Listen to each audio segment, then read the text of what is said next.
मला आपल्याला यायचं आहे. झालेल्या आमच्या नाशिक नगरीतले सर्व वाईट माणसं, संघाचे माणसं, माझ्या महिला कार्यकर्त्या, तळमळीने काम करणारे, माझ्या ग्रामपंचायतचे सरपंच, आमचे इथले पोलीस पाटील अहिले आणि माझे गावाचे तरुण मंडळी, आमचे उंबरपाड्यावरनं सोबत आलेले रस्ता दाखवण्यासाठी रघुनाथ भाऊ, आमच्या गावच्या काही महिला, जास्त बोलण्यापेक्षा वेळे आभारी जरा आपल्याला हे आहे. थोडक्यात मी तुम्हाला सांगतोय, गाराई काकांनी आम्हाला दिला आदेश 11 ऑगस्टला तुमच्या गावाला यायचं आहे. मला प्रश्न पडला, गाराई काका येतात, मंत्र्याचा ऐकणार नाही, पण गारे काका ही एक स्टेरिंग आहे, या संघाची स्टेरिंग आहे, कुठं न्यायचं आणि कुठं काय करायचं आहे आदेश हा ब्रह्मदेवाला सुद्धा पाळावा लागेल. गारे काका आहे, त्याच्यामुळं मी त्यांना नाही म्हणून कारण मी नाही म्हणून सांगलं तर इथं पाऊस खूप पडतो, बसण्याची सोय नसते, जेवणाची व्यवस्था नसते, आम्ही त्याला घाबरतोय. पण आज भगवंताना तुम्ही आलात, विष्णूचे अवतार आहेत, त्याच्यामुळे तो सुद्धा आला, तो सुद्धा बंद झालाय. तुम्ही आले तिथून. तुम्हाला थोडक्यात माहिती सांगतो, या ठिकाणी खूप स्पॉट आहेत. मागे आणखी एक धबधबा आहे, कारण तो जागेवरून पाहता येतो. महिला भावी न चालणारे गाडी स्पॉटवर काय केली जाते, आणि रस्त्या लगत आहे, पण वेळेस आपल्याला आता बंधन आहे. त्याच्यामुळं या ठिकाणी तुम्हाला म्हणतोय हेम डोंगर आहे. हेम डोंगर आणि तुम्हाला थोडक्यात माहिती देतोय.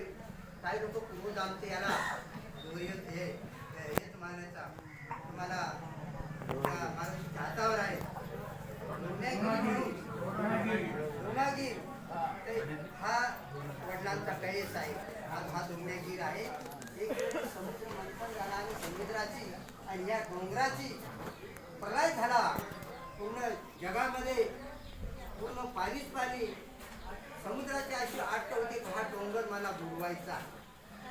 पण जसं जसा प्रलय होत होता, जसा जसा पाणी वाढत होता, तसा हा हेम डोंगर तसाच वाढत होता. काही दिवसांना त्या डोंगरावरती शेंटाने त्याला साक्षर आहे, तरातराचे साक्षर आहे. त्या डोंगरावरती ते माता आहे.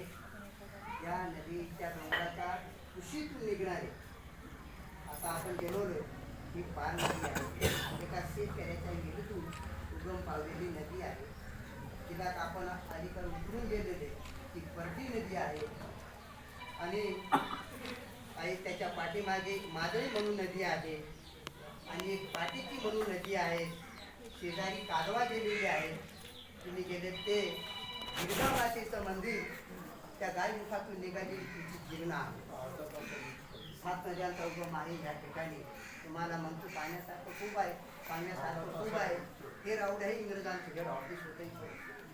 इंग्रजांचं हेड ऑफिस असताना आमचे लोक पाटील होते.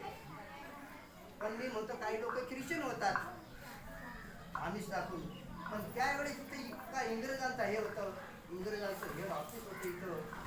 आमचा माणूस त्याचा करार आमचे लोक जागीरदार, ते फक्त त्यांचं ऐकायचं आणि आमचं काम आम्हीच करायचं.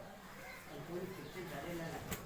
आम्ही उद्देश का म्हणतो, काही ठिकाणी इतके लोक आहेत थोडंसं कामी झालं तरी ख्रिश्चन होतात.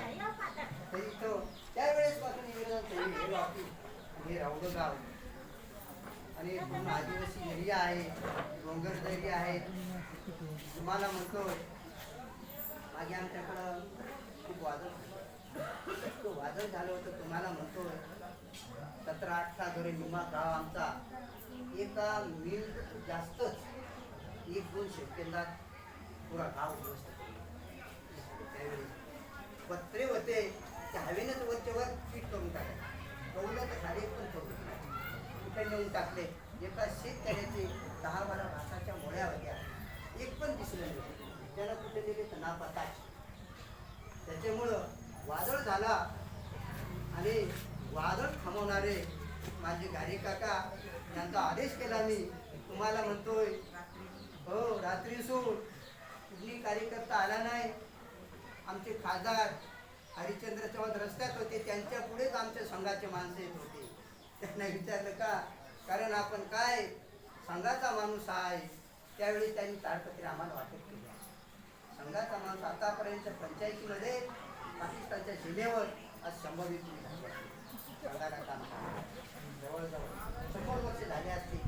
पण माणूस आपला संघाचा जन्मल्यापासून वैकुंठवासी निवासी माणसापर्यंत जे नसेल तस क्रियाविधी असेल की त्या माणसाला पोहोच करण्यासाठी एखादा फडका नसेल, फुला नसेल, मडका नसेल, सोलापूर साताऱ्याचे ते संघाचे माणसे काम करतात. माझा असा संघ आहे जन्मल्यापासून मरेपर्यंत असे सम्राट एक माणूस आहे आणि याच्यामध्ये कुणाला मोठेपणा नाही, कुठलीच मोठेपणा नाही. असा माझा संघ आहे. या संघाचे सर्व आपण पाईक आहात, भगव्याचे पाईक आहात आणि आज एवढे वयस्कर माणसं आहेत. आमचे धबधबा आहे, तुम्ही धबाधब पडा, आमचे जोडदार एक पडले. त्याच्यामुळं सगळ्या आनंद भेटला. आता बोलत नाही.